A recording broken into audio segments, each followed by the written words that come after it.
Dans mon livre La vie augmentée, je raconte l'histoire d'une patiente, une jeune femme, qui n'arrivait pas à sortir d'une réserve extrême.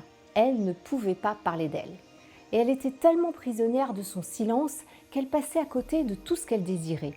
L'homme selon son cœur, la réussite professionnelle et même l'expression de sa féminité.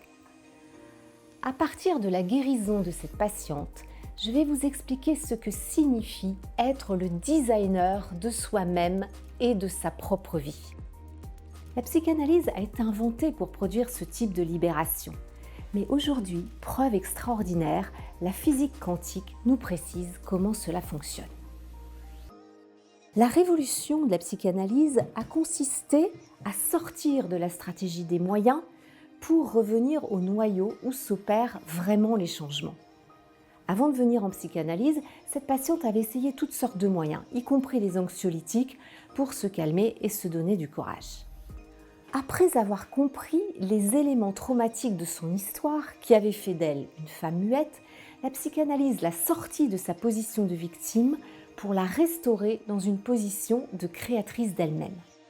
Quelle femme voulait-elle vraiment être ?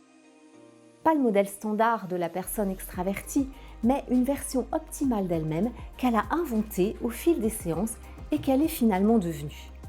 De là, tous les événements de sa vie ont changé. Que dit aujourd'hui la physique quantique que nous connaissons surtout pour les révolutions technologiques, techniques, informatiques ? La physique quantique nous apprend quelque chose de fondamental sur l'être humain. Nous ne sommes pas des occupants passifs de notre monde, mais des créateurs de notre réalité. Nous sommes des créateurs parce que notre conscience interagit avec ce que la science appelle le champ quantique.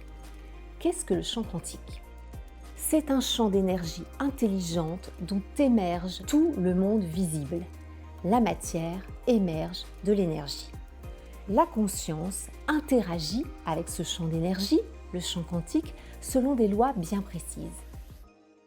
Pour résumer, l'être humain, nous, pouvons former la vision de ce que nous voulons être dans le futur avec nos pensées et nos sentiments. Mais nous ne devons pas chercher à contrôler les moyens par lesquels cette réalité va se réaliser. Notre rôle de créateur, c'est non pas d'organiser notre futur, mais de le désirer, de le dessiner, de le designer.